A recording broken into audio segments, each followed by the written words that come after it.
Hello, everyone, and welcome to Poetry Street, a room without a roof where every voice is heard. Maggie and I are very happy that you joined with us today. And although you're in the comfort of your own home via Zoom, no matter where you're located in the United States, we are all guests here. That's right. Poetry Street acknowledges the indigenous people and pay tribute to the respected elders of this land. And here on Eastern Long Island, we're situated in the ancestral and unceded lands of the Lenape, who are the original caretakers, the Canarsies, the Shinnecock, the Reconwalk, the Munsee, and the Haudenosaunee. And we acknowledge and pay respect to the many indigenous people who live on this land and continue to make ongoing contributions to our era and to our lives. Today, we are so happy to be celebrating Black History Month. And as a celebration, I would like to highlight the person responsible for Black History Month, and that is Dr.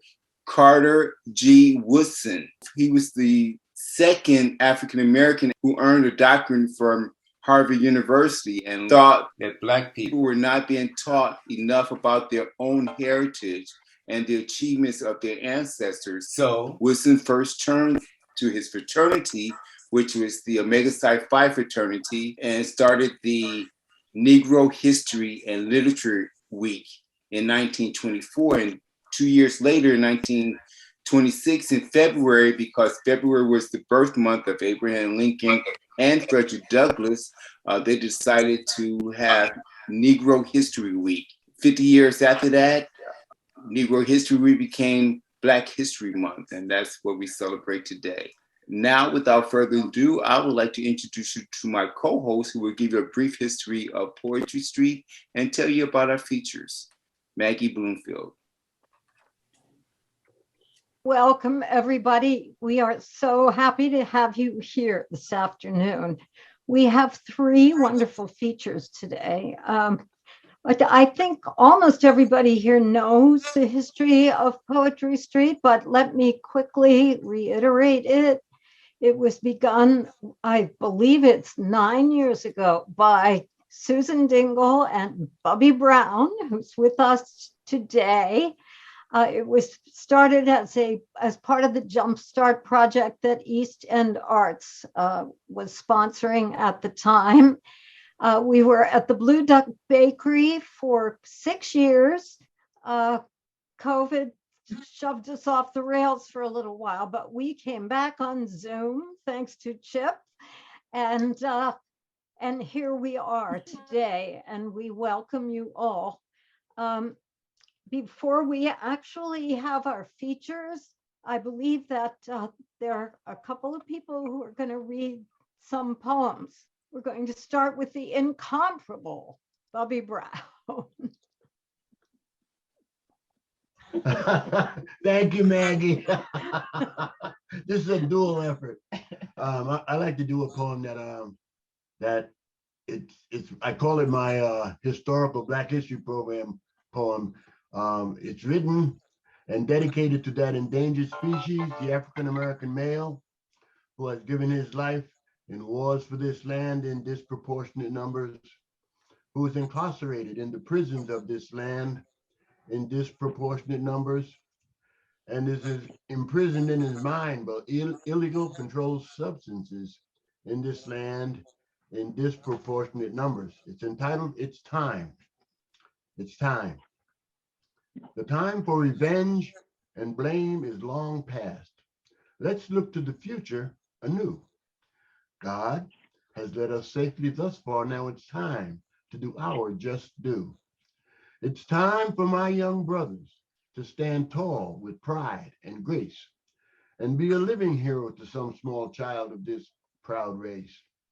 At times, standing tall can be a problem when the fashion plate decrees that it's cool to shuffle with your hands in your pockets and your pants down to your knees. It's time for somebody's daddy to take that child in hand and explain that the teenage part of life is basic training to being a man. It's time to get educated. Forget your Xbox, pick up a book, and then go outside and practice your dribble and your running fadeaway hook. I know we're athletically inclined, fine-tuned when properly trained, but those muscles fade like a summer sun, so you better fine-tune your brain. It's time, my brother, to sit back and take stock of the precious gems and jewels and such we have in our jewelry box. I'm not talking about rubies or diamonds, pearls or precious others. I'm talking wives, sisters, daughters, nieces, girlfriends, and most of all, our mothers. They are the backbone of this heritage, worth more than a king's ransom in coins. And we, the male gender of this race, are mere droppings from their loins. It's time to tell the media I am not the person that they portray. From digging ditches to chairman of the board, I work each and every day. It's time to tell America we're not all rapists, hoodlums, and thugs. We're not all wife and child abusers, and we're not all pushing drugs. Question. Billions are made from that illegal trade, a fact well understood. But tell me, are there any millionaire dealers in your neighborhood? It's time to look to the future, for the future lies ahead. Only look back to check your references or to pay homage to your dead. It's time for love, my brother. For love, my brother, it's time. Love, love, everlasting love. Love of me and love of mine. It's time. It's time. Next. You know, that is such a beautiful sentiment to start the afternoon with that I'm going to pass and read later because I think that we should go right to our first and wonderful feature poet. He is James Banks, and he has a bio that could fill the afternoon. Most importantly, James is a community organizer, a writer, an educator. He's also the head of the Southampton Anti-Bias Task Force. He's taught as an adjunct professor in the fields of psychology, sociology, and social work at Suffolk Community College. And for the most part, his life and work seems to be focused on social justice, social action, and diversity. We are so honored to have him here with us this afternoon. Please help me welcome James Banks.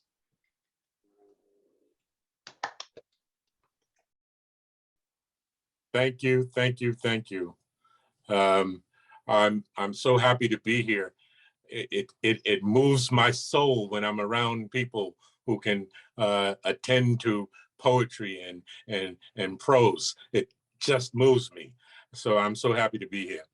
I'd like the first piece that I will read to be The Ascension of My People.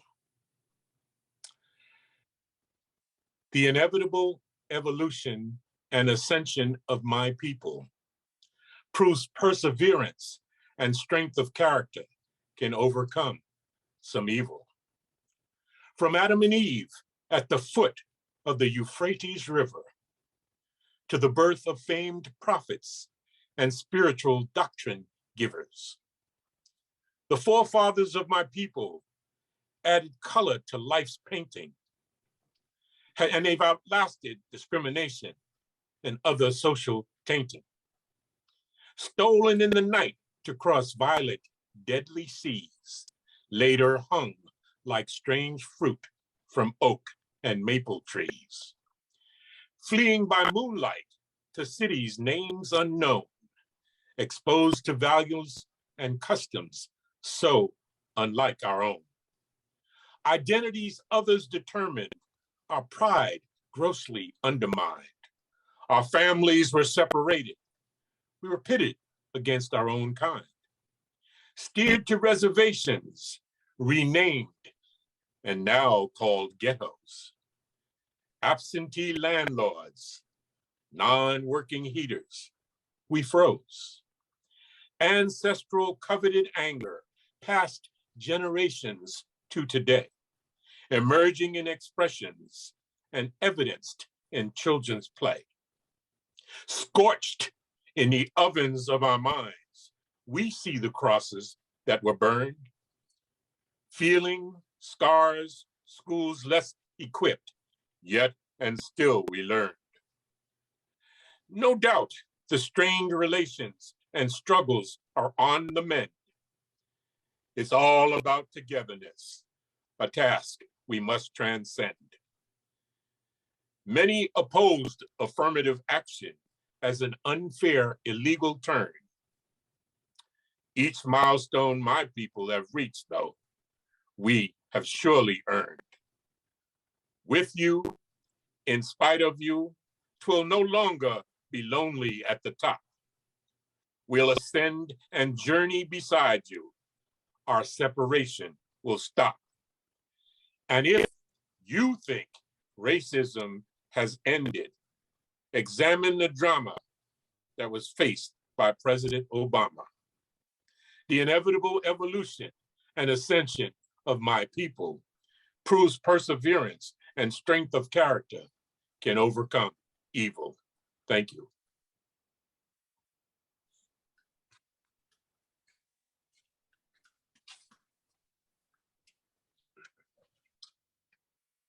Shall I read another piece or shall we go on? By all means, read some more. Okay, thank you. This is a poem written not too long ago, and it's called Harriet. And it's about our dear Harriet Tubman.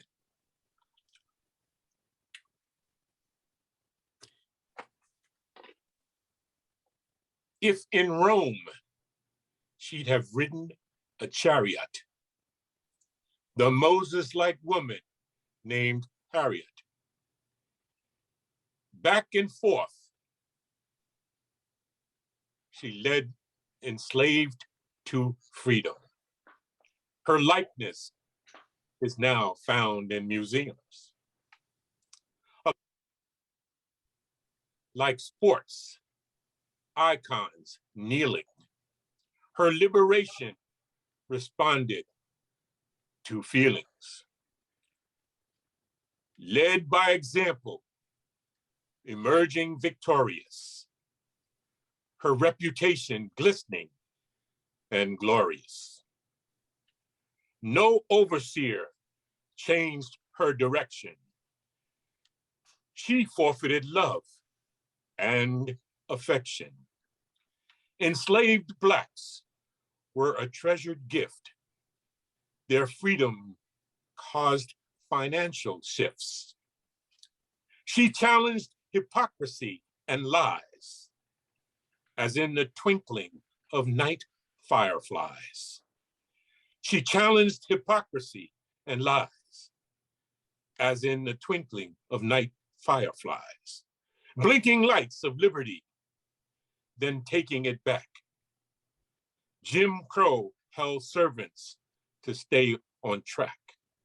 She blazed a trail south to north, rode backs of wagons, and drank from troughs. On currency, her pictures selection was null, replacing slave holding. Idle protection is goals.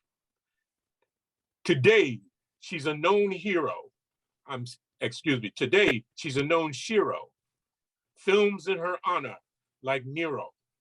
Signal potential runaways with song, traveling her specialty, her treks long. Today, pandemics purge populations and surges, tempting gatherings to satisfy group urges. This Moses-like woman named Harriet, in ancient Rome, she'd brandish a golden chariot, shouting, "Let my people go," marching into the desert her journey was slow. Now in heaven, at the Great Spirit's side, embracing her creation with pride. In all her leadership splendor, a name we will all remember, Harriet. Thank you.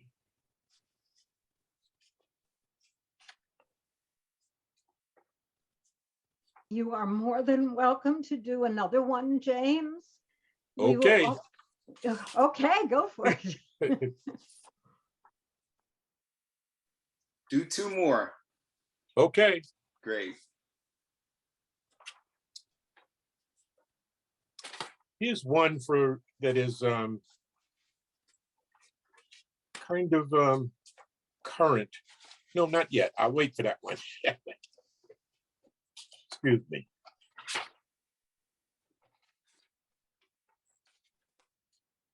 This one is called Where Do We Go From Here? I have seen applications moved to bottoms of piles because the applicant wore a short skirt and refused to flirt. Children living in fly-infested squalor, in shacks lying on their backs. Next to water buffalo in Vietnam, I could holler. I thought I'm above that.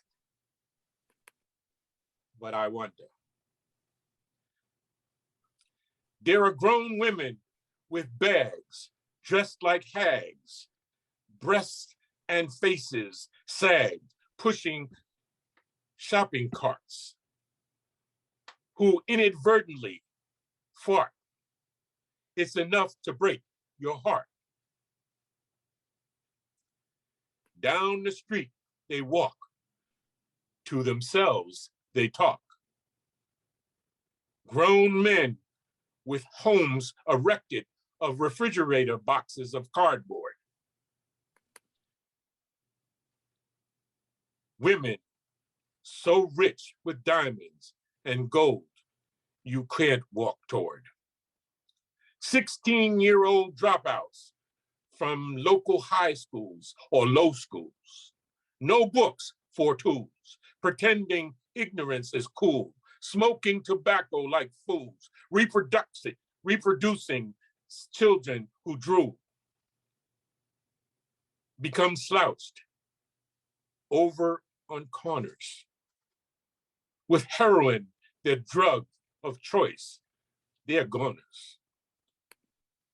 News of women overdosing on fen-phen because they see themselves so fat. How can you ignore that? Do I have an ego problem, or does our country have one? The elderly regulating their bowels on prunes, babies reared or raised on Looney Tunes, the wind and waves eroding the beach dunes. I've seen chemical dependents drop their flasks because of terrorism, urging others to grasp their gas masks. People told to quit their annoying weeping and political sleeping, warned that avoidance of polls has taken its toll. Football quarterbacks and coaches get sacked, babies born addicted to crack. Even back when the candidate Gore in Florida was electorally bushwhacked, Dimple Chads became a new fad. The criminal justice system freeing long-term jailed folks, proving the trials of the past were jokes. If the gloves don't fit, we must acquit. Do I have an ego problem? Or does our country? We can lead and land on the moon and conquer the seas, travel at speeds of light and reconstruct knees. I've seen people in traffic stopped save news of priests abusing children at prayer. Learned in psychology, we now have the technology to cure animals of rabies and make men have babies. Yet in this day, people of color are stalked by security when they shop. Must look straight ahead when driving next to cops. No, negative, absolutely not. I don't have an ego problem, but do we as a nation? Or is this just my sensation? We have a we-go problem. We must fight for people to be treated as equal. From everlasting to everlasting, confronting any kind of lambasting, standing up for what we believe in, like designers we put on a sleeve, or puts a sleeve in, I'm sorry. Hard work is in need for all of us to succeed, not just some of us. Thank you.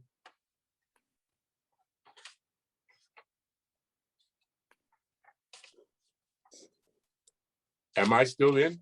Wow, that was pretty amazing, James. Thank you so Wow. much. We do want you to save one for the end after we bring on all the features, and then the open mic. We want to bring all the features back at the end of the show. Thank you. That will be fine. Thank you. Great. Maggie, who do we have next? Yes, thank you so much, James. That was just incredible. Thank you. And important. Next, we have the Walt Whitman Association Poet of the Year for this year, and that is Cliff Bleidner. He is a haiku formalist and a free verse poet. He's the coordinator and founder of the Performance Poets Association, PPA, a nonprofit that brings poetry and related arts to the public. And Cliff and the PPA published the Performance Poets Association Literary Review, which is just a wonderful review that this year celebrated 25 years of publication. He also hosts a bunch of poetry venues. He's a very busy man, and we are honored to have him here to share with us today. Help me welcome Cliff Bleidner. Hello, and thank you all for showing up. My name's Cliff Bleidner, and the organization I belong to is Performance Poets Association, and we're on Facebook, and we have a current haiku contest running until April 30th. So if you're interested in that type of thing, please read the directions and send us your entry. And I'm speaking of haiku, I'm going to start out with this haiku sequence called Phases of the Moon. It was published in the North Sea 2009 anthology, Phases of the Moon. New moon in summer, only fireflies light the way. New moon in summer, only fireflies light the way. Hard to believe it's the Earth's shadow, first quarter moon. Hard to believe it's the Earth's shadow, first quarter moon. My love has gone, tonight, just me and the half moon. My love has gone, tonight, just me and the half moon. Last quarter moon, so low in the sky, it could bump the buildings. Last quarter moon, so low in the sky, it could bump the buildings. Making a saint out of the scarecrow, full moon. Making a saint out of the scarecrow, full moon. And that's I like to set forms, and then I just wait for the haiku to fill them. Sometimes it takes years, but until I find the right one. Okay, I think many of you remember Jay Charlock. He was a fantastic poet. He was actually a graphic artist and retired, and started coming to our poetry readings, and his poems were great. And I always wanted to do something like him. He would hang images on image. You know, he wrote, for the most part, stychic poems rather than strophic poems. And this is a poem that I wrote called Strung Metaphors. Sometimes it's a plane that extends to infinity, painted by Salvador Dali, full of possibility. Sometimes it's the wall from the Pink Floyd movie, standing tall and wide, blocking me. Sometimes it's a thread that I find to pick up and follow it to the end and say, oh, that's where I was going. Where else? It takes me soaring to high heights, plunging to deep depths, and the eternal surface shooting the curl between its wave crests and wave troughs. But it is always the creative path.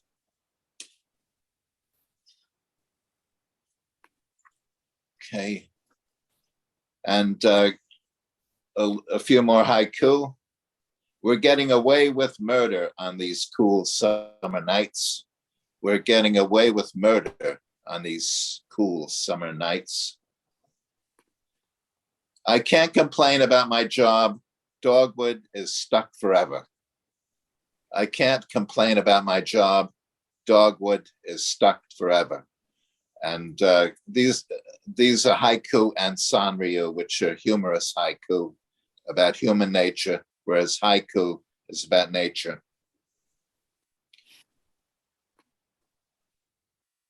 Even though her photo is wrinkled and bent, Diane remains gorgeous. Even though her photo is wrinkled and bent, Diane remains gorgeous. Meeting an old friend, fist bump, ow, my arthritis. Meeting an old friend, fist bump, ow, my arthritis. Cut off the white and keep the gray, the decisions of old age. Cut off the white and keep the gray, the decisions of old age. Everyone going somewhere, trying to get somewhere. And this is a free verse poem, again to the stretch rack. Writing is sometimes torture as the words appear from left to right down the page, line after line of pain, pain, pain.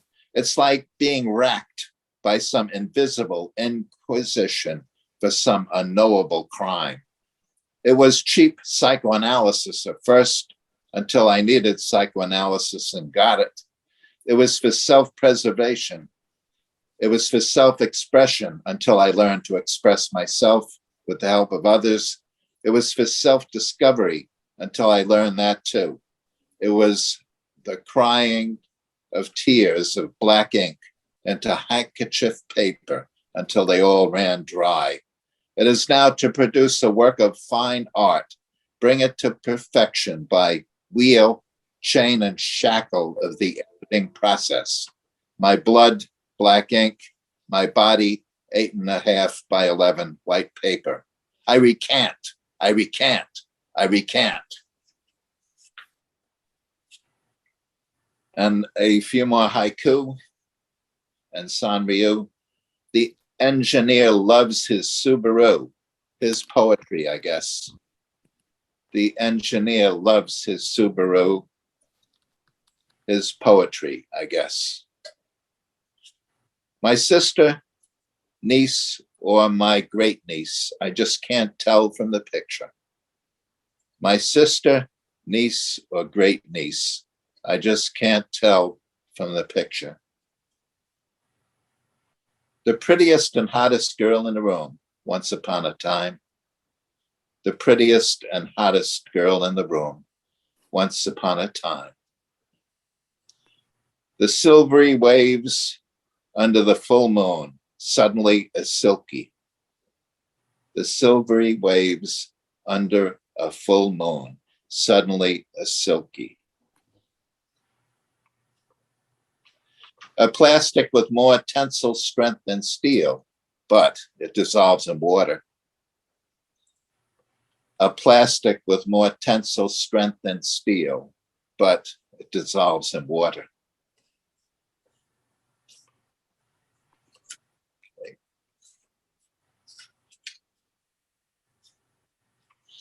This is a sonnet that I wrote about poetry.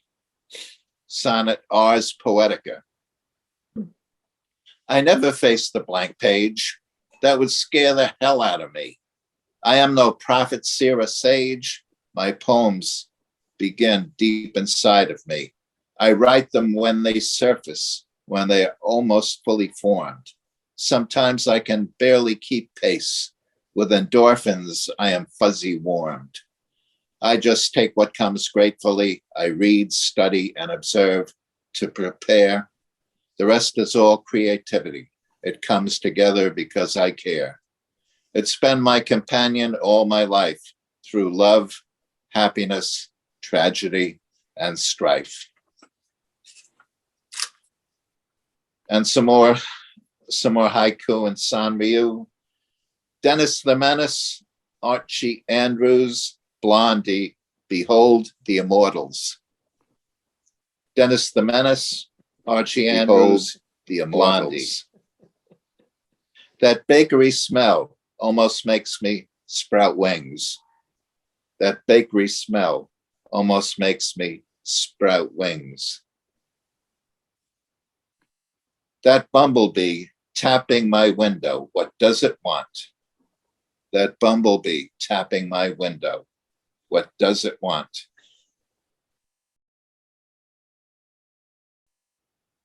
I don't care which, the kettle or the breeze, I'm that mellow. I don't care which, the kettle or the breeze, I'm that mellow. The spring breeze blows the old man's comb over. The spring breeze blows the old man's comb over. Married 36 years, going for the shot, getting stuck together. Married 36 years, going for the shot, getting stuck together.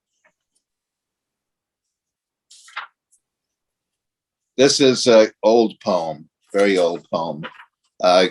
It started with my basic training platoon sergeant. He was, he was older. That was like 45 years old in those days. I was like 19.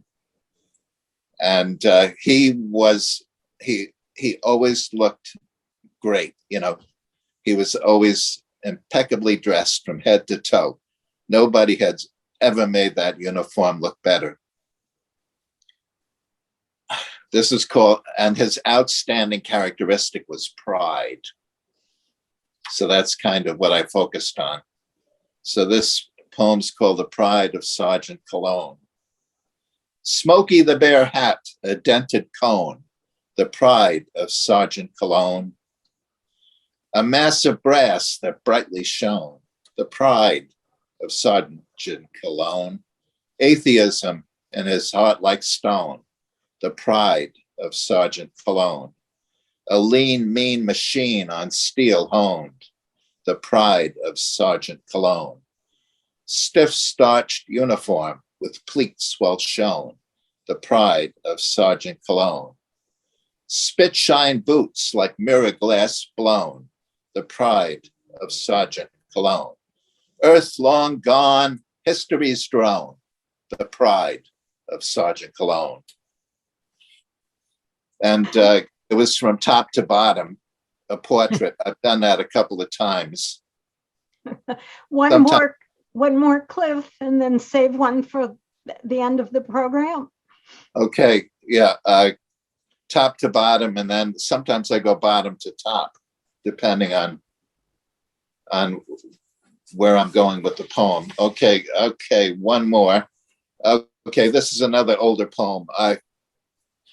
I got divorced, okay, in 1986, and I had my list of the perfect woman, and I was going to find her, of course, and my friends all said, you don't need the perfect woman right now. You couldn't handle her. All you need is some junk food. And you know how a tuning fork is struck. So that's what started this poem. and my distraction from things that I like to study. It's called Little Miss Junk Food. I am into Galileo, Michelangelo, and Nietzsche until Little Miss Junk Food smiles at me. Hair of fine spun cotton candy, iced butter, cookie face. I am into Einstein, Wittgenstein, and Reverdy until Little Miss Junk Food winks at me. Cinnamon jelly bean eyes, puckered cherry gumdrop lips. I am into Van Gogh, Plato, or Bernoulli until Little Miss Junk Food comes toward me. Heaping cream puff breasts, nipples of soft licorice.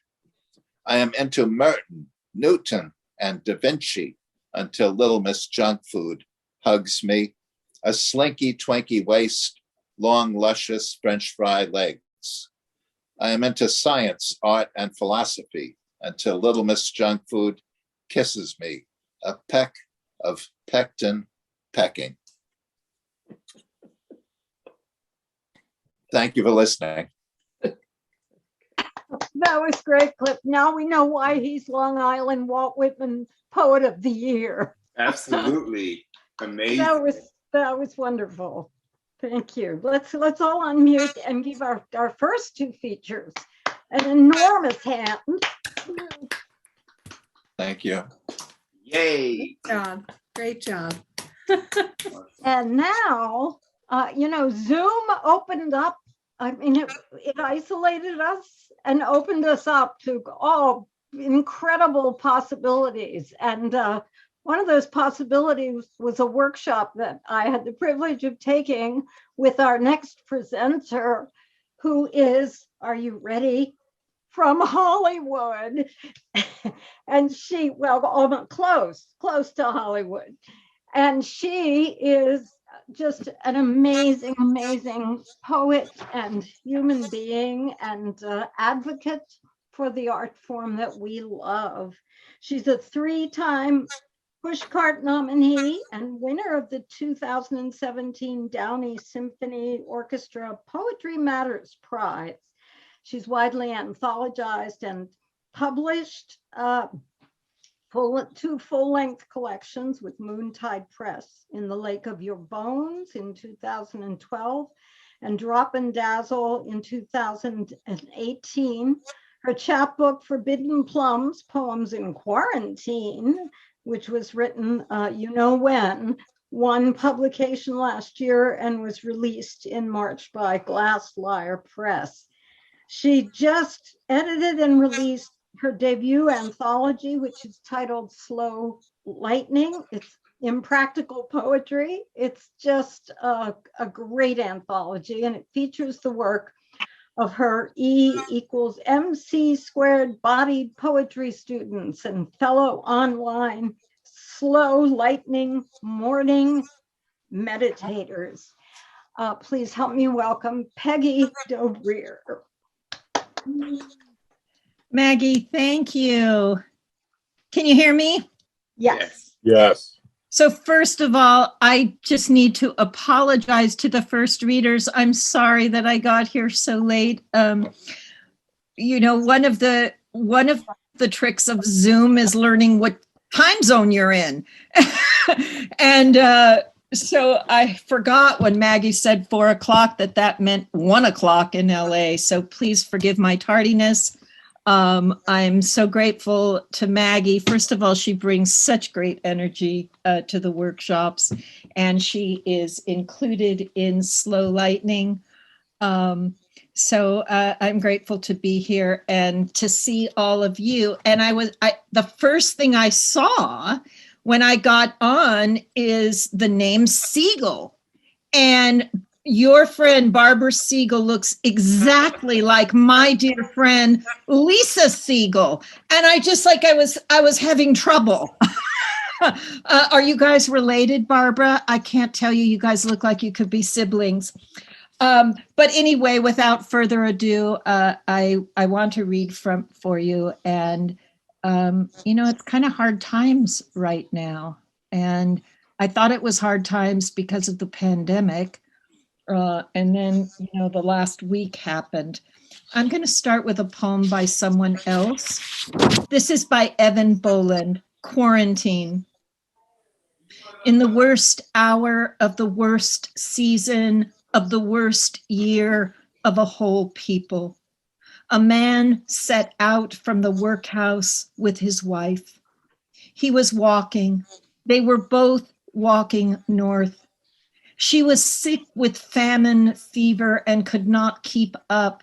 He lifted her and put her on his back. He walked like that west and north until at nightfall, under freezing stars, they arrived. In the morning, they were both found dead of cold, of hunger, of the toxins of a whole history, but her feet were held against his breastbone. The last heat of his flesh was his gift to her. Let no love poem ever come to this threshold. There is no place here for the inexact, praise of the easy graces and sensuality of the body. There is only time for this merciless inventory. Their death together in the winter of 1847, also what they suffered, how they lived, and what there is between a man and a woman, and in which darkness it can best be proved. Evan Boland is an Irish poet. We lost her in 2020. She was head of the creative writing department at Stanford in her last incarnation. This is called Unfolding Actions. And yes, I do every morning a meditation and free write for writers. We started it just after the insurrection, when it was getting harder and harder for us to sit down and do our writing. And so we started coming together as a community and writing together first. And I wrote this on the day of the invasion, which was yesterday, wasn't it? It seems like forever ago.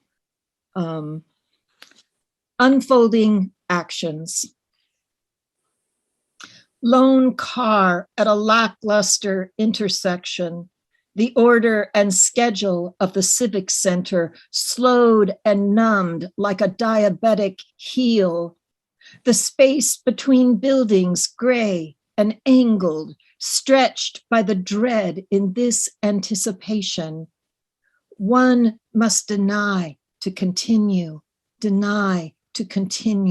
static on the airwaves, dropped voice, all a tremble, borders breached, unlike any birth breach. Not that how matters, it's just the incision, how it pours its fetid fluid of fear across the once still water.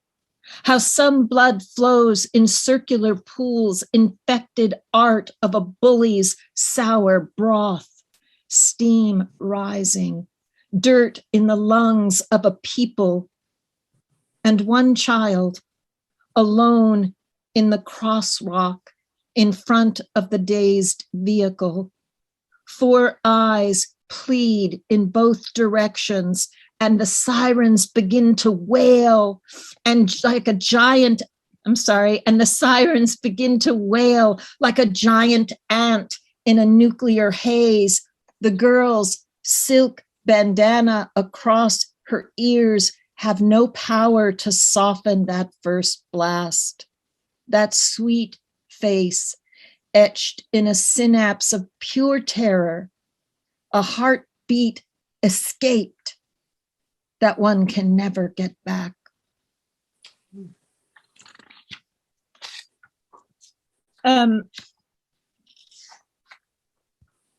So our mornings are based on somatic practice.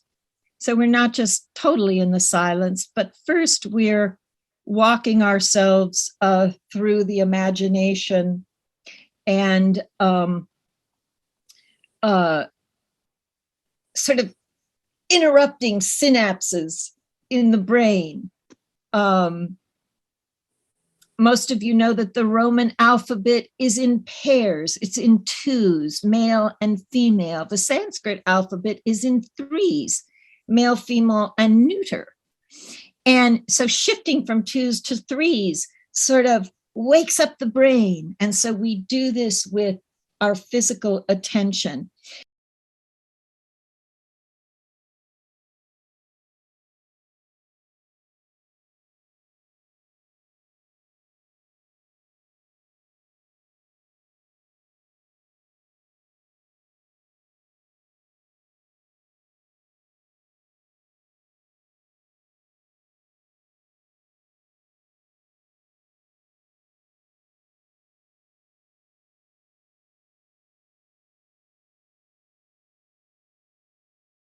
Visceroceptive senses, and that's what this poem is about.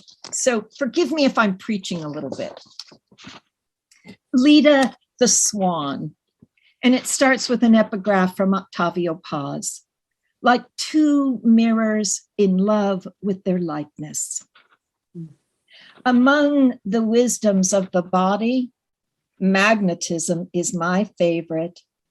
The body's keen capacity to sense electromagnetic energy. Sight times 2 equals color and brilliance. Hear, smell, taste, touch, and pain.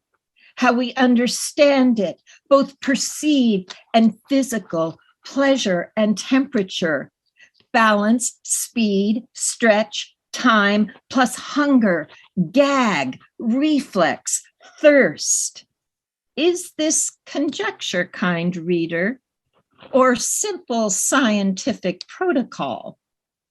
Is it somatic facilitation or Nureyev on point across the Palais Garnier stage? The fog-draped moon emits an insistent and silent hushery tonight, like Artemis in a witness protection program, like Leda swimming her silent brood to the center of the lake, the swan so calm you can hear a pupfish wink. A listener in repose, receptive. A listener suckles on motivation. Surrender is impulse to action. Action is fluency of motion, synovial grease to the interior wheel, a visio-motor ignition to fruition.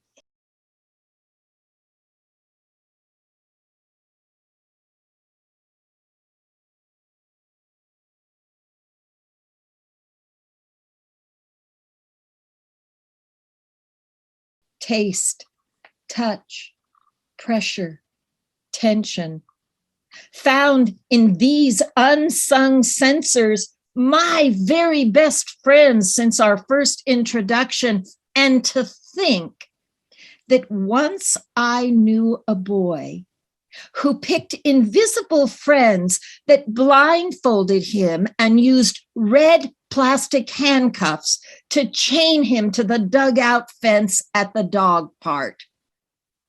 He fears even puppies to this day.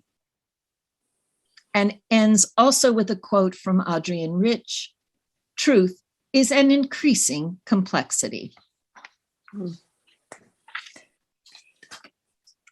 Let's see, I forgot to check my time. Maggie, shall I read a couple more? Actually, I think we have time for one more, please, and then save one for the end, Peggy. Thank you. Very good. All right, I'll read something from Slow Lightning. And this is a poem based on the Narayana Sutta.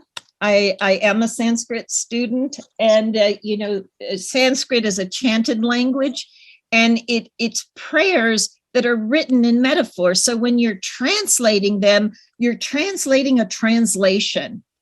And this particular poem is titled Akara, Akara, Makara, Et. And Kara is power. And A, U, and M is, of course, the word Om. So this is not just the power of Om, but the power of all of the three aspects of Om. Akara, Akara, Makara, Et. You don't have to know anything to do nothing. Silence is its own master, carries its own surplus, no tonnage, storage, or drayage involved. Just like riding the imagination on a carpet of corrupted intervals, a difference in pitch to a chord. The music of the spears is mouse quiet to not, beat held to crescendo realized, passionate soprano to Gregorian chant. Or is it louder than a sun flare through space hits Earth? When there is nowhere to escape, don't just flail. Be still. Thank you.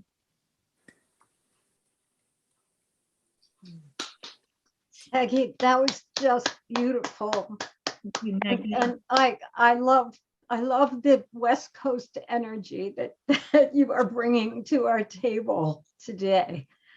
I'm going to turn the open mic. Well, first of all, let's please unmute and thank all of our wonderful presenters today. Excellent job. Wonderful.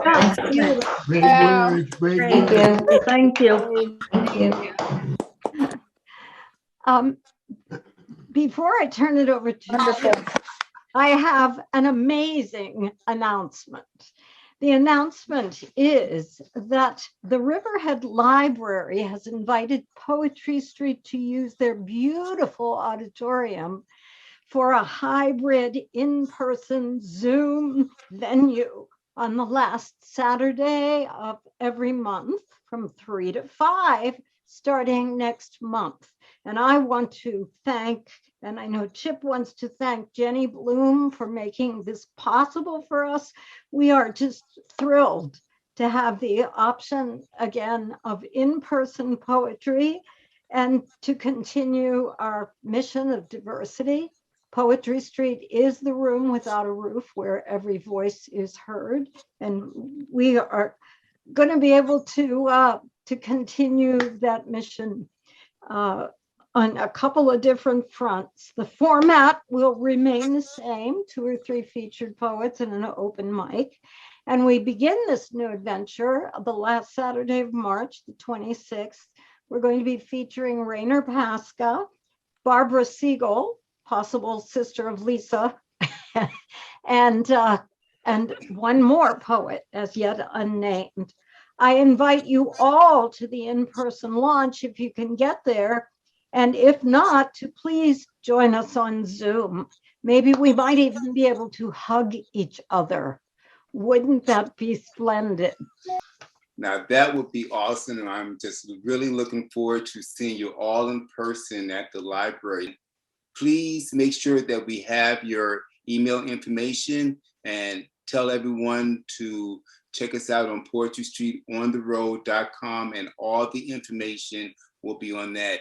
You will have to register for the Poetry Street on Zoom starting next month. And that way we can prevent any type of Zoom bombs which we do not want, okay? Mm. Before I open the open mic, I would like to start out by reading a poem. It's the poem that first introduced me to poetry.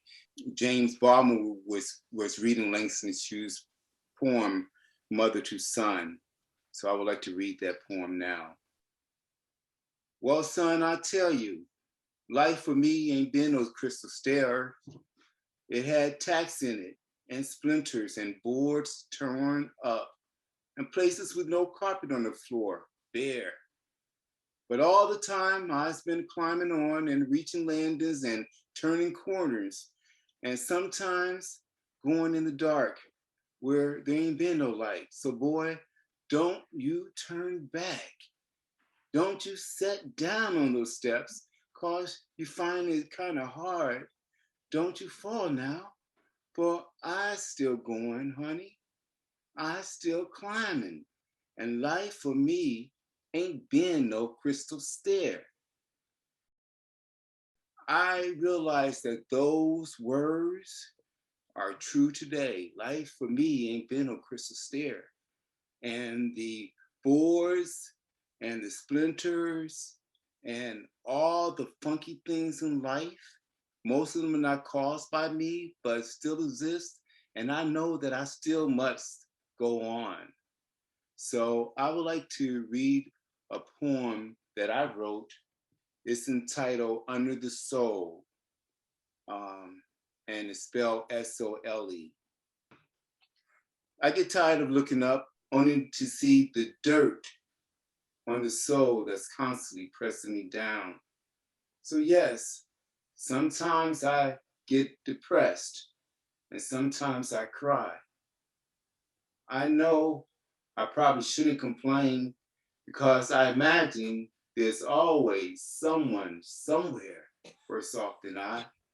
So here I am, barely lifting that dirty soul just so I can breathe, whilst hoping and praying that one day, soon, I'll be able to squeeze out from under the heavy foot of this incarcerated sorrow. I swear, if I don't make it out today, I'll try again harder tomorrow. I can't give up and I won't give in as long as I have one breath of air. I don't care how bad it appears, for in my soul I know that my God won't put more on me than I can bear. God's love and strength I receive and clutch to my bosom with all my weary might. Locked within my soul I rest indeed in trust of his spirit and merciful grace will sustain me tonight. And in the morning, I will offer thanks to God again and again and again and again for giving me another day. And with him, I'll lift from under that dirty soul and finally slip away. Thank you.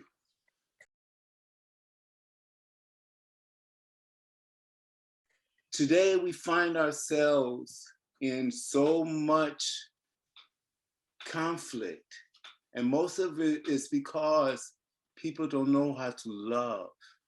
And one of the things that I want to stress to you is to love each other. Right, Dr. Love? I would like to open up the open mic, and I ask you to share your poetry, your prose with us. We ask that you have 3 minutes and give us your poetry. Thank you so much. And thank you for keeping poetry alive, because poetry saved my life. And I'm sure that that outlet and that avenue and that vehicle of poetry has touched many of your lives as well. And if it wasn't true, then Judy Turek wouldn't be writing a poem a day. All right, thank you guys so much. And I would like to start the open mic with Nina Yavelle, please. Thank you so much, Chip. What a wonderful afternoon. Beautiful readings. It's really great to be here. So I'm going to anticipate spring. It's called April Again. It always comes back to April. Cherry blossoms unfold here and there, drift through a cerulean sky. Cygnets come of age, follow close, sail the lake. Lovers sift through petals, names upon their lips. Certain faces fill the memory. Caught in detail, I slip out of spring. No time for blossoms. Birds seem too loud. No time for the hot burst of magnolias. The dogwood crosses.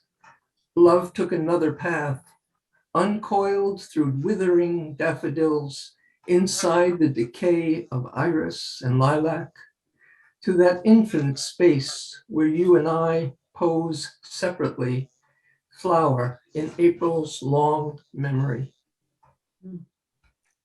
What a beautiful poem, Nina. Thank you so much for Thank that. you.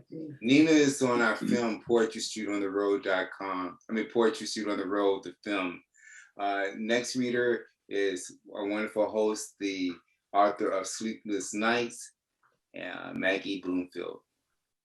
Thank you, Chip. I'm going to read two short poems.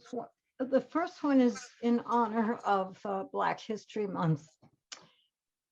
I think of you, Larcinia, and mothers of Black babies, Black toddlers, teens, Black students, attorneys, judges, activists, Black laborers, artists, educators, pastors, Black doctors, Black prisoners, Black addicts, Black sons, daughters, parents, siblings, friends, lovers, the community of other in what was my pale world.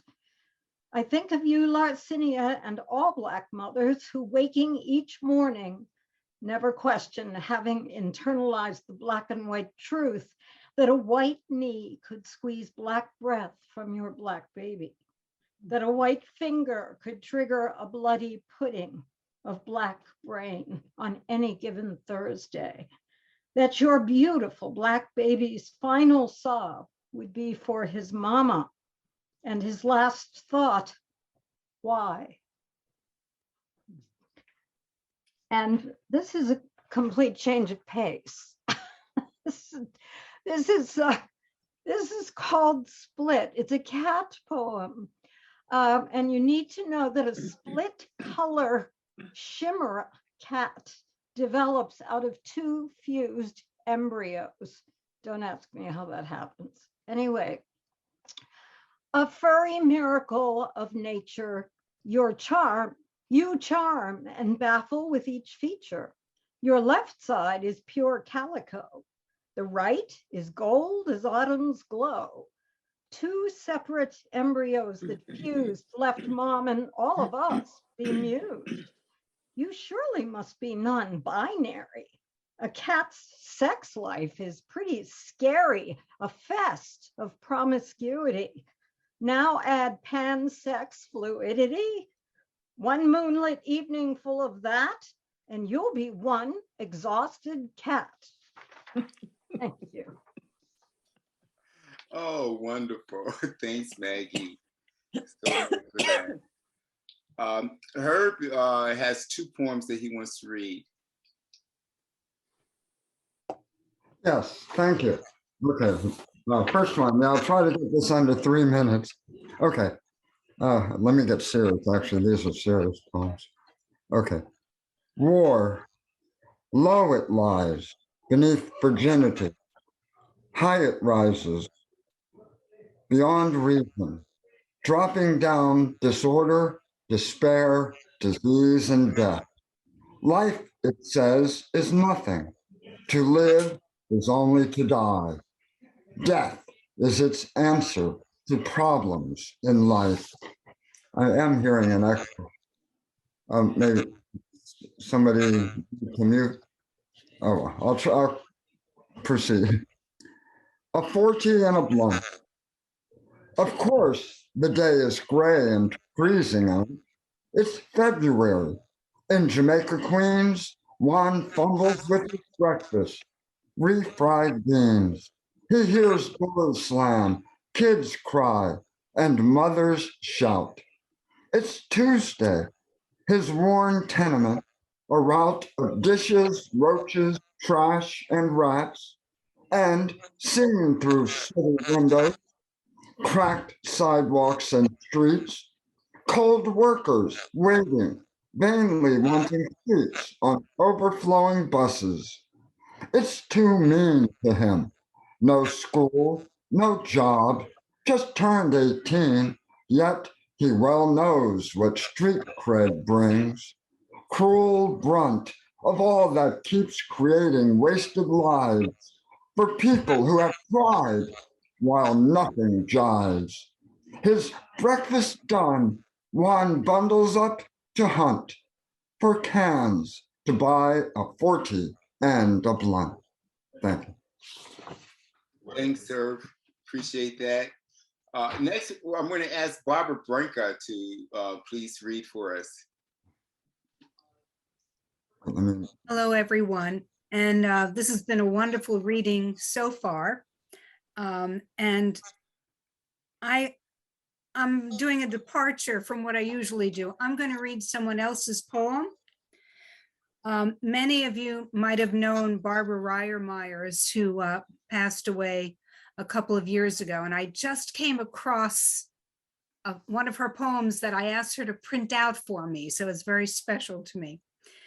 And maybe too, because Peggy's there on the West Coast. So the name of this is, You Can't Get a Good Bagel Outside of New York. Give me an honest bagel, not a Pepperidge Farm pretender, cooked in Connecticut by pasty-faced patricians. Give me a New York bagel, swollen with yeast and full of potato water and attitude, manhandled, rolled, pinched to a ring of reminiscence. Cover it and protect it from the chill city air. Let it grow, then boil it hard. Set the oven high enough to toughen up the crust. Paint it with the white of eggs to give it that big city shine. I miss her, Barbara Ryer Myers. Thank you. Nice. I would love a New York bagel right about now with some cream cheese on it. I'm gonna go for Sasha. Sasha, you got a poem for me? Not that you're a substitute. Okay, great. Technology. The poems are just so superb. The artists are so extraordinary. I feel honored to be here today among you. The last 2 or 3 years have been difficult for all of us. Very difficult for me because I lost my husband after 64 years. And most of the writing that I've done in the last 2 years has been around that. He's gifted me with his karma and he's become my muse. So this is called Daydreams. Dawn drifts past, giving way to clouds, quiet travelers between the blue.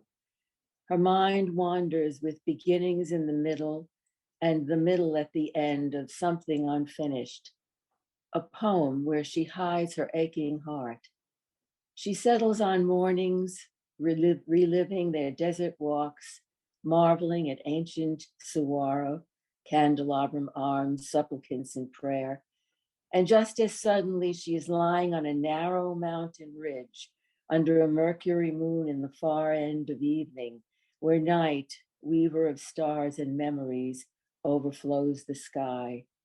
She floats upward in a shaft of moonlight, hair streaming, breasts the color of rosé wine.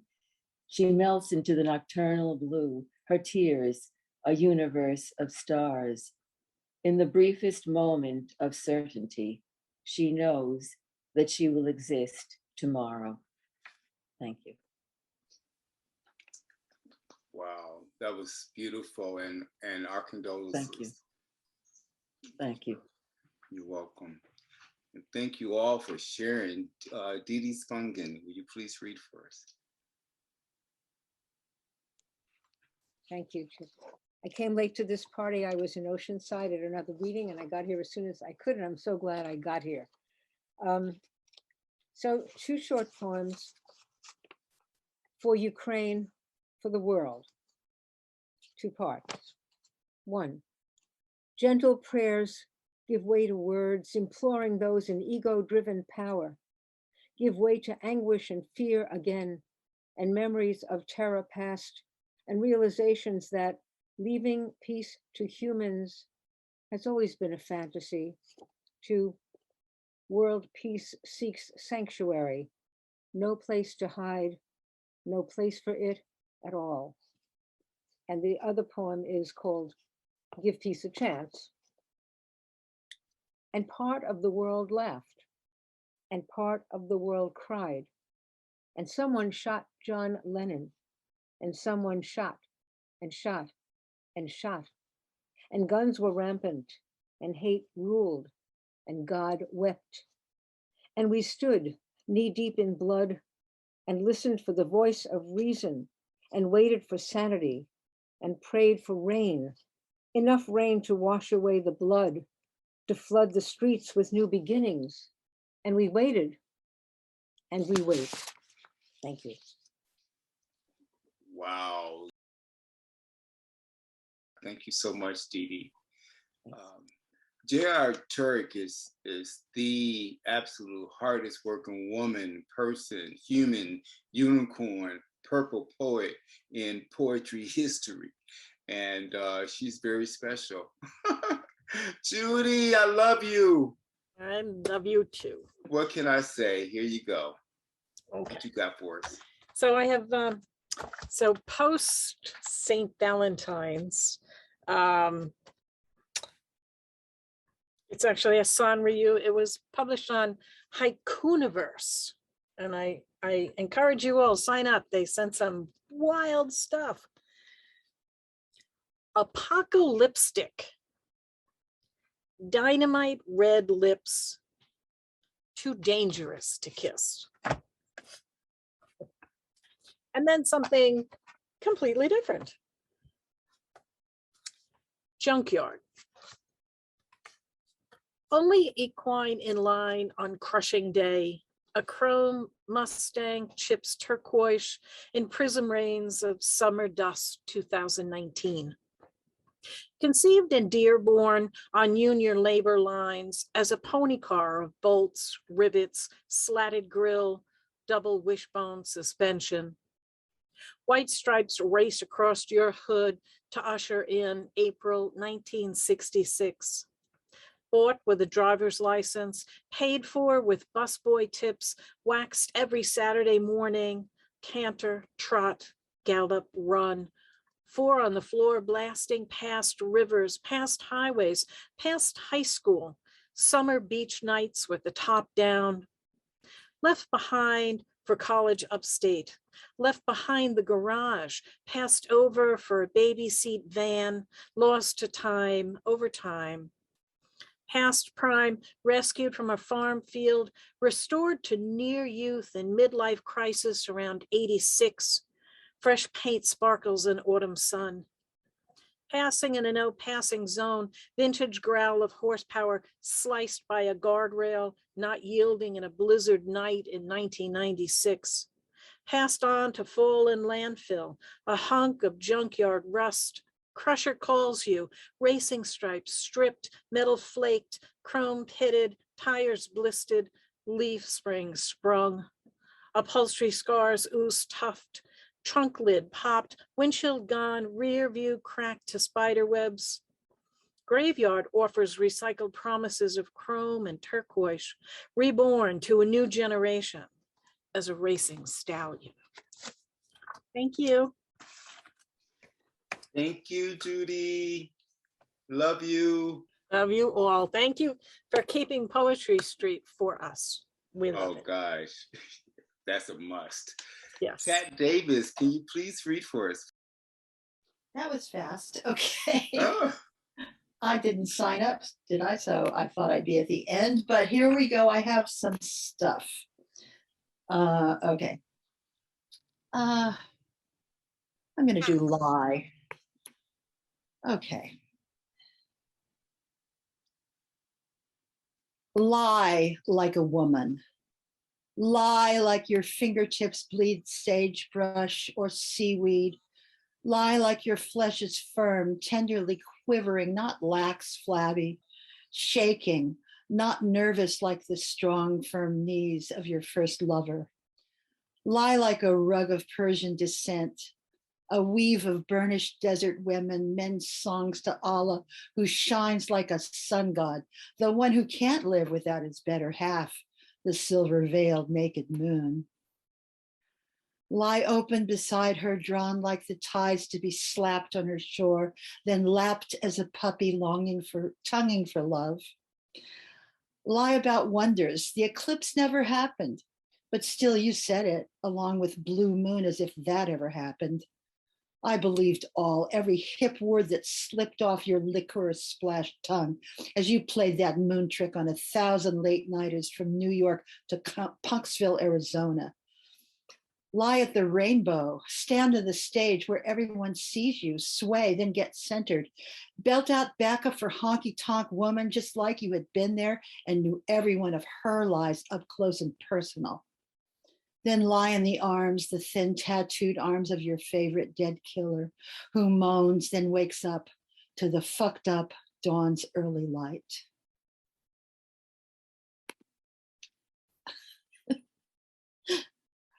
Okay, just one or one more?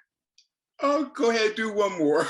As long as it's quick. I love that one, lies. Oh, that could be used in court, right? For sure. Love court. Okay. All right, I'll do Mean Girl. Mean Girl mythology. The eyes are deadly, the gray face with red open mouth, a gash that sets off the living hair, writhing with slivery demon snakes. Poison is on her tongue. She licks greedily with anticipation. This one began the hissing whispering, inventing tales for hungry listeners. Few have her powers to trick, to twist truth into a coiffed coil. One of her minions lies on a couch, the one covered with pillows. I'm sorry, that's my family texting. Oops. One of her minions lies on a couch, the one covered with pillows, stuffed with feathers of ravens, crows, eaglets, flabby fleshed middle girthed in her great grandmother's girdle, under her metallic gossamer golden gown. Another of the minions walks the streets, flaunts her breasts under a breastplate of forged brass, taken from the body of a fallen rebel. The mythic mean girls love the fallen, are not loved, merely feared or worshipped. These days, more pitied than feared. They've lost their once mediocre beauty by engaging in vitriolic attacks on others who are more appealing, more dangerous, more subtle, and in the end, more powerful than their mildly demented brains can possibly imagine. Thank you so much for that, Kat Davis. And where are you from, Kat? Los Angeles. Okay, well, welcome to Poetry Street. We'll see you next month. Okay, Barbara Siegel, can you please bless us with a poem? Okay, hi. Poetry has been just amazing. And it's nice to know that maybe I have a mysterious Lisa Siegel sister. So I can imagine. Well, this poem, when I was looking to pick something for today, I just felt like everything's just been so heavy. I don't mean the poetry. Poetry's been great. I mean the world, and of course Ukraine and stinking Putin. So I picked something really fluffy. Okay, more in line with maybe Valentine's Day. So, love, what's that? 5 feet of heaven in a ponytail, sings the old song. If this were a koan, I'd stop there, but no koan, no stopping. Love is being connected to something bigger, even when it's tiny. A newborn granddaughter, pink, wizened, asleep in the bud, gathering strength to unfurl, to bloom and become. It's connected to mystery, maybe, to God or another soul, or to a cat or a dog or even a tadpole or a place, a marsh perhaps, long grasses waving soft green tassels in a salty breeze, white egret keenly following a fish until it's time to strike. Or maybe that's just lunch. It's love to me, because I can't get enough of those egrets, long legs, necks, slender bodies, moving in sinuous twists, then lifting off, long legs trailing, wide wings moving, elegant bird to sky. Or that little lizard wiggling his way with sunny struts of deck, streaking, freezing, to fool the enemy, to stay alive, blending his color with wooden boards, ducking underneath, quick, quick, disappearing, gone. Love lizard too, but more, I think, I love you. Oh, I love you too. Love you too. And thank you so much for that, Barbara. She's in like both of these books, you know. I don't know if you can see them, but she's in both of these books and she's amazing. I'm in these too. And so is Maggie and Sasha and J.R. Turek and Dee Dee Spungen and Karen and Claire, you know, and Nina, you know, we're just so happy that you're all here today. And I'm going to ask the mother of Poetry Street, Gladys Henderson, to please read next. I love her. Thanks, I love you. What a fabulous day. Thank you so much. Great reading, great open, oh my gosh. And so calming. And it just told, in my thought is that it just tells you that even if the poetry is close to the bone and painful, it somehow blesses us in a healing way. And I think we needed it for sure today, this community. I'm going to read two sequences of a poem called Fishing the Delaware at Twilight. Interestingly enough, Barbara Myers actually was the editor of this poem that was in a book in the Whitman House. Fishing the Delaware at twilight. A thin green snake makes his way across the bottom of the river. His body is the color of jade, a hungry shadow grazing the fertile basin. Sunlight simmers in corners where crayfish and freshwater shrimp ply the bottom for the matter of old mud. He glides close to the weed's edge, disguised by reflections, root hairs, turning leaves of oak and maple, a gust of wind across the surface. He waits patiently, picks his taste of wind, and slips back into the darkness, leaving the silt, the fall, as if undisturbed. My father and I walked to the dock, untied the boat, and rowed towards the pickerel weed, casting hand-tied lures into black openings between the reeds. We work our way along the shore in silence. Only the hollow sound of the oars against the sides of the boat, the loose tongue of the lake rumbling the passing shore. In the water, I see paths of snails, the shadow of my father's hands removing hooks from the mouths of fish. For each one placed on the stringer, I recite a prayer for the little ones injured. I move their bodies back and forth in the clear water. How they race from my palms once I teach them how to breathe again. Thank you so much, Gladys. Love your poetry. I love the way you tell stories, you know, just amazing. Adam Fisher, can you please read for us? Living on Long Island, one of the great pleasures is the South Shore beaches with those magnificent waves coming in. And I love looking at them, but then it occurred to me that they also have these wonderful sounds as they come over and up the beach. So this is called Wave Sounds. It's a short poem. 60 feet from shore, a wave rises up dark, then jade, cracks, booms, growls down, folding over on itself 4 or 5 times with softer booms, frothing as it rumbles ashore with sounds of shh, sizzle, shh, as it slides up the sand. Summer is coming. Yeah, I can almost hear the ocean now. I was there this morning, yeah, at Smith Point. It was so beautiful to be there. Karen and Brian, could you please read for us?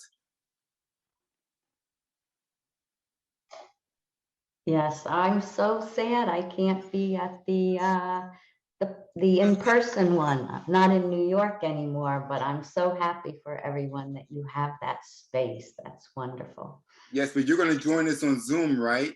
Yeah, I'll join on Zoom. I'm still on the East Coast, but I'm not near, and I'm going to miss the ocean too. I love those poems, the imagery and beautiful. This is something I wrote. I wrote it the last night of a 4-week poetry class, my first poetry class that I took. And they gave us 20 minutes to write a poem. And this just kind of came out. I had to edit it just very little. It's called Shine. I need to shed some light on a reoccurring thought, an answer for possibility and growth, of newness, of creativity, of vulnerability, of failure. I need a light to extend to my light so I may see that I shine as you shine, as we shine when we ignite one another. I need a light to illuminate the covering of not enough, to see the need for compassion, to fill the void and use the depth there for another purpose. Perhaps as tinder, to create a spark to light not just my offering, but another's as well. That's the shining city on the hill. We are the light, held up high, though made of a cavern, waiting in darkness, in silence, in stillness, in reflection of echoes of oneness. That light of belonging to a chorus of yes, I am here and I shine with your light, our light, lit together to illuminate what only darkness and emptiness can create. Beautiful. This little light of mine, I'm going to let it shine. Yes. And I'm going to shine some light on Muriel. Muriel, will you please shine some light on us? Okay, that was a surprise. Thank you, everyone. For Ketanji. The world I build seeps out for Ketanji. We buy tickets for all directions, imagining new roads for channels we must dig. What is down there, Ketanji, where all the no's of the past non-pickings have been stored? You do not archly judge those clumps. You find your way to sound a resounding yes. The air takes a timeless tempo. Your feet get hot as we follow.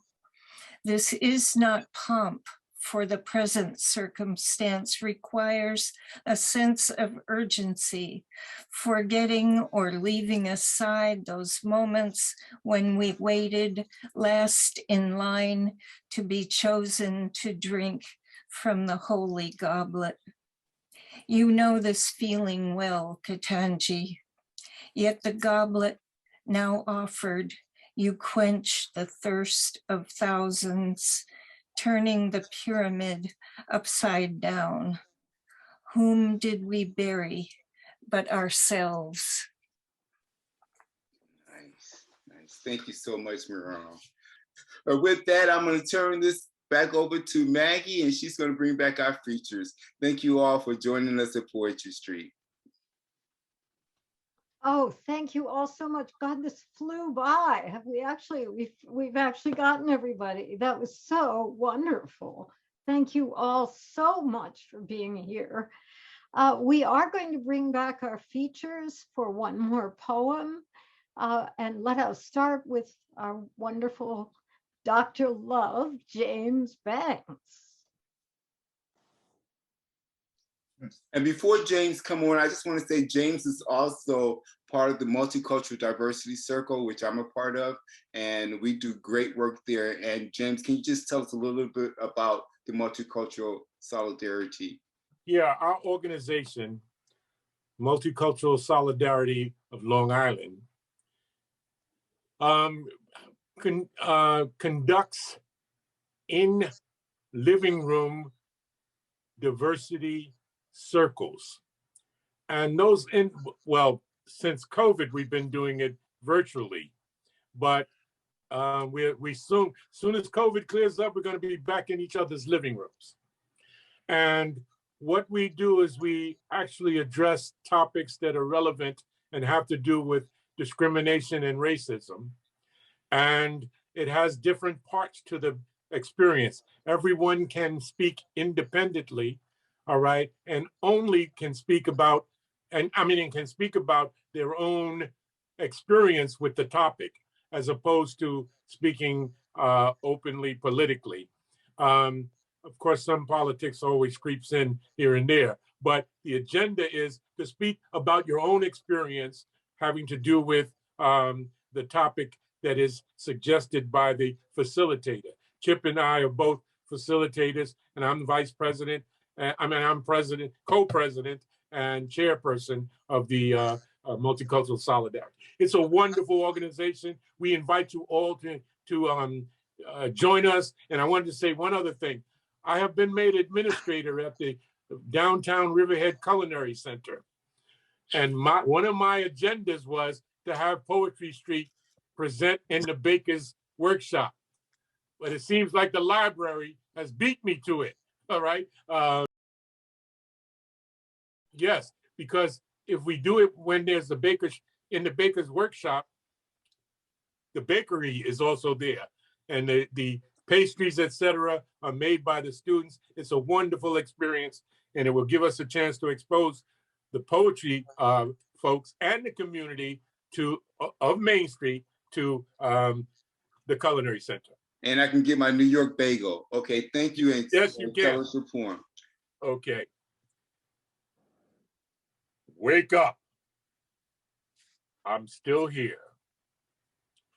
I am a blemish expressed by the lack of care for the tenements in the inner city. I am the litter on the streets, a blatant disregard for environmental conservation. I am strongly represented in the grades of students, whether elementary, high school, or college bound. I am the cause and author of written violence as graffiti on trains and walls. I am concrete and asphalt grounds, bloodied and stained with the vital fluids of people.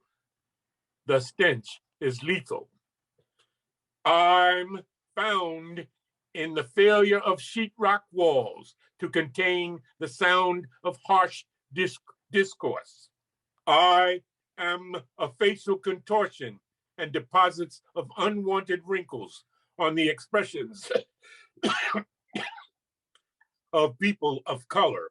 I am heard in the music from old spirituals, blues, hip hop, spoken word, and rap, impacting steps like pirouettes in ballet to the constant clicking sounds when dancing tap. I am responsible for pedometers, counting gates, and high school dropout rates. I am responsible for the value of property decreasing drastically. I am responsible also for people out walking late and looking at others nastily. I'm found in the sleep of infants disturbed by the background wail of sirens announcing crime or fire on the streets, and demonstrated on shelves of brick-dressed schoolhouses with barred windows and outdated or no books, and responsible for my brothers being followed in department stores and breakfast nooks. I am continuous sunset on hope and aspirations for new horizons. I'm the cause of compulsive thinking manifested in obsessive drinking. I am there in avoidance of cleaning up like a redundant feces stain on the streets. I am fighting dinosaur-like extinction, an endangered species, failing to survive progress. I am like Jim Crow laws, legal and despised, to underground and institutionalized. I am the bling bling, stealing the sparkle from your society. There's no denying me. My name is racism.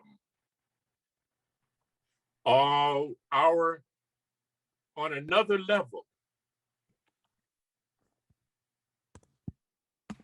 more powerful than the devil, there is love. Thank you. There is love, Dr. Love. Thank you so much for that. Dr. Love, we really appreciate you, and thank you so much for all the work you're doing in the community. Thank you, sir. All right, who do we have next, Maggie? Okay, Cliff, please come back and read another of your wonderful poems. Okay, this is a poem called Aftermath, and I write in a persona that will reveal itself. I have turned my back on the Garden of Eden, and I am now walking away from it.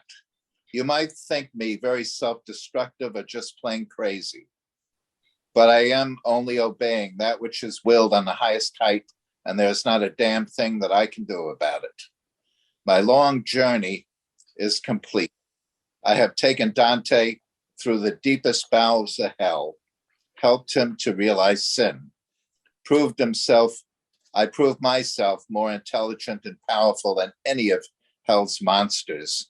They were no problem. Then guided him up the mountain of purgatory, the renunciation of sin. Then delivered Dante to his beloved Beatrice, cleansed of all sin, better than he ever was in life. I now hear Dante crying with unbearable grief. I left without saying goodbye after being silent for quite a while Beatrice was taking over. What's in a goodbye anyway between two epic poets? It only matters what we were to each other that week, Easter week. Now I hear Beatrice scolding him soundly for such a ridiculous outburst, crying, really. They always had a strange relationship as far as I can figure. Better they never married or even dated, I'm sure. I must say that I accomplished my task well and on short notice, if I do say so myself, and I will have to.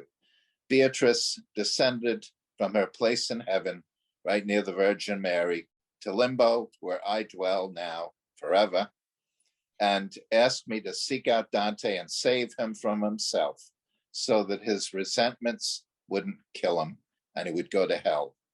Oh, yes, I am Virgil, or more correctly, I was Virgil, author of the Roman epic Aeneid. Dante told me I was teaching him to write his epic comedy. It was only called Divine later on. I learned a few things from him too, but I never told him, didn't get the chance.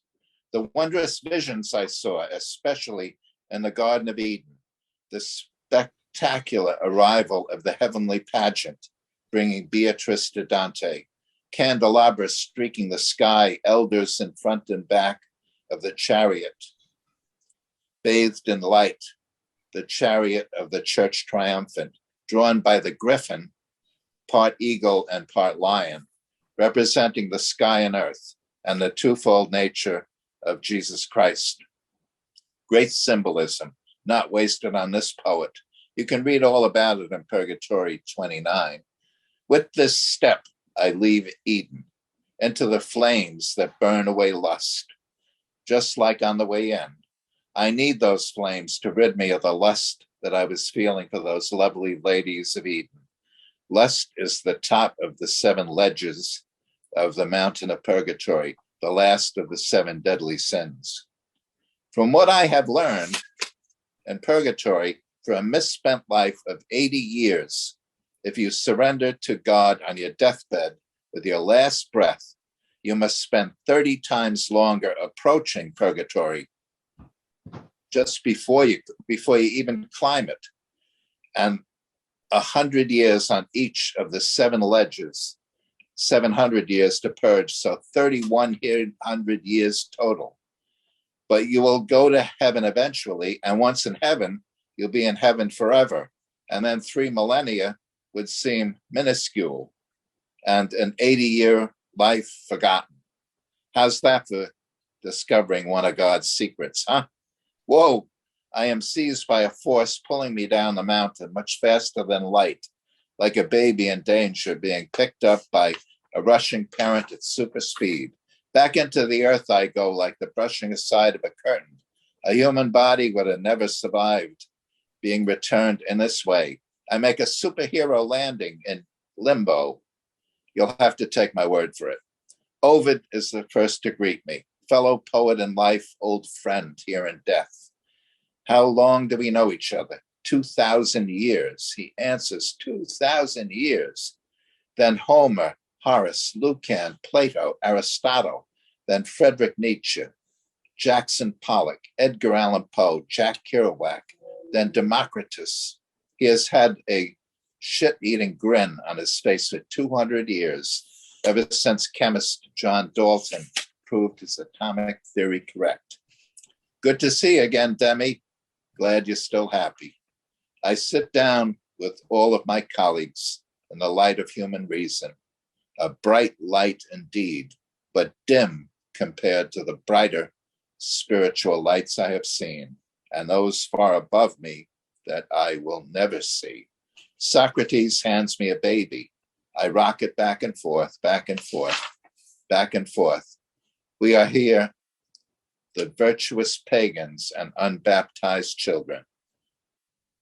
But I am changed by my journey and my own back here.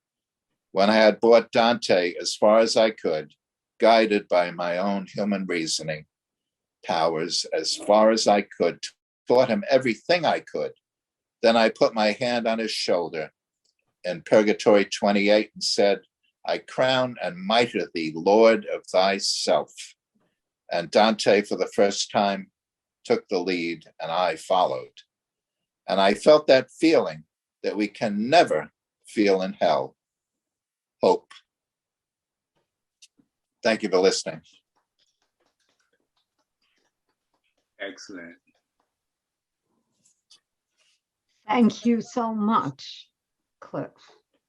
And finally, our wonderful West Coast poet, Peggy Dobreer. Yay, Peggy. Can you hear me? Yes. So I have a brief little crown sonnet for the lightning round. Is that cool? No, I'm just kidding. That was a joke. You didn't get it. Nobody laughed. I thought I was being so funny. This is called Color Me Gray. I was going to read a love poem because Cliff was talking about lust, and I realized how different lust is to men and women. Maybe I'll read this poem. I'm changing my mind, even though I have been told it's never good to change your set in the middle. Maggie's read the one about love. Read the one about love. I'm going to read the one about lust. Okay. Just, okay, never mind. Chip, I will honor your request. I will read the one about love. There is nowhere where love is more poignant in my life than with my daughter. And I wrote this poem. I started out in spoken word before I got into poetry. I was a dancer who didn't know much about words. So I played more with rhythm. And this is a poem from that era. So it's very, very old. And oddly, it's been requested several times by Tim Green of Rattle, but he never publishes it. I don't know why, but it is the most requested poem I've ever written. This is called Color Me Gray. The boundaries of my world mingle with hers. We have one house, one small home, but we are two big hearts entrained by proximity and the absence of intrusion. She was fashioned from my flesh. And now we've been delivered in a spin onto the platform of her approaching self. She is champing at the bit, ready to mount the carousel of her next exploration, jumping on at any given moment. I am loath to stand outside the lines. Color me gray when things appear too black and white in her world. She never seems to give enough information. The golden threads of her childhood to my mystical marsupial pouch are frayed. She is stepping away.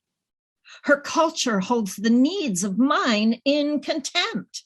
I am ancient, dim-witted in her mind, but she is magnificent, fearless, but still fragile in mine.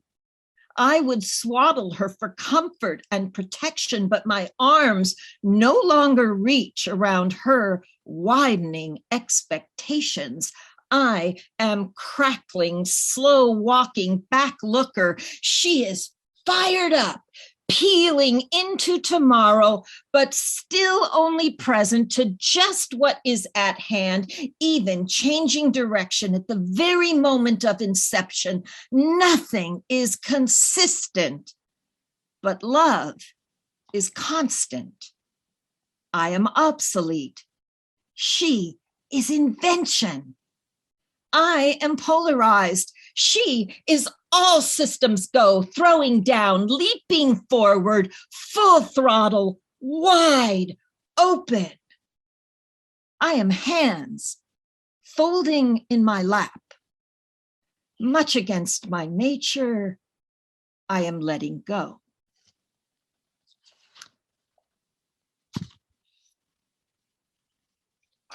Wow. Oh, heck. Let's I'm all glad you read unmute. the love poem. That was hot. Maggie, what did you say? It was. I'm glad you read the love poem. I think we have come to the end of our beautiful afternoon. Chip, do you have some final words? I will just say I will see all of you next month. And thank you again to our wonderful features and all of our poets who were I mean, what a day this was. Thanks so much.